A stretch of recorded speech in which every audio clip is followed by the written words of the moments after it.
देखो second case में क्या है कि ए बी है 2:1 रेशो उनकी, उसमें क्या कहा, सी ने एंटर किया 1/4 के लिए, ठीक है। उसने बोला कि मैं ए और बी से क्या लूँगा, इक्वल इक्वल प्रॉफिट लूँगा।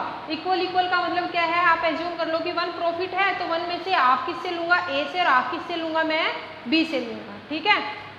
उसके बाद क्या हुआ, देखो अब ए से उसने क्या कहा है, मैं इक्वल हाफ लूँगा ना आपसे, तो कितने के लिए आया है वो, 1/4 के लिए आया है। सी ने कहा कि मैं 1/4 का 1/2 किससे लूँगा, ए से लूँगा, तो 1/4 का 1/2 करोगे तो कितना आया आपका 1/8, मतलब 1/8 किससे ले लेगा वो, ए से ले लेगा, ठीक है।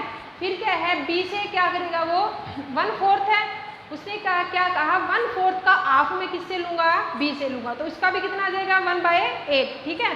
तो मतलब ए और बी से वो कितना ले रहा है 1/8 और बी से भी 1/8, तो जो न्यू रेशो है ए की वो कितनी निकलेगी, देखो बच्चों रेशो ए की थी 2/3, बी की थी 1/3, तो 2/3 रेशो थी, उसमें से 1/8 है जो ए ने क्या कर दिया, किसको दे दिया, सी को दे दिया है, ठीक है। तो 2/3 में से 1/8 माइनस करोगे तो आपका आएगा 13/24।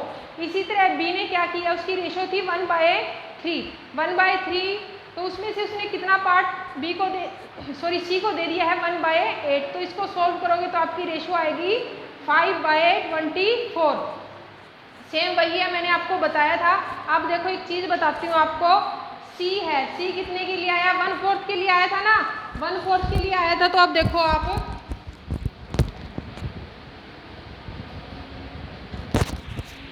उसने 1/8 किससे लिया है, ए से, और 1/8 किससे लिया है, बी से, ठीक है। तो जब आप इन दोनों को ऐड करोगे, मतलब ए से उसने इतना ले लिया 1/8 और बी से 1/8, तो इन दोनों को ऐड करो आप, सी का आपका आंसर निकलेगा, देखो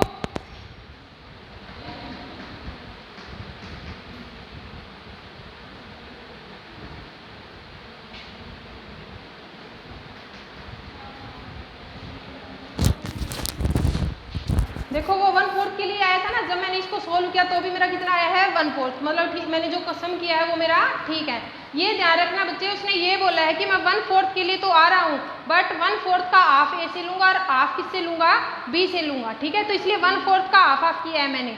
फिर क्या है, ए बी सी, तो ए की जो न्यू रेशो है वो कितनी है 13/24, बी की कितनी है 5/24, और सी की आपकी कितनी आई है 1/4। जब आप इनका एलसीएम लोगे तो आपकी जो रेशो आएगी वो कितनी आएगी 13, 5, 6 कैसे आई है उसकी, 4 जो 24 है 4 की टेबल में कहाँ पे जाता है 6 पे, तो 6 को 1 से मल्टीप्लाई करोगे तो कितना आएगा आपका 6। तो ये आपके 2 फॉर्मूले हैं, इनमें कोई भी डाउट है तो आप मुझसे प्लीज़ पूछ लेना, क्योंकि जब तक ये समझ नहीं आएंगे आगे क्वेश्चन नहीं होंगे आपके।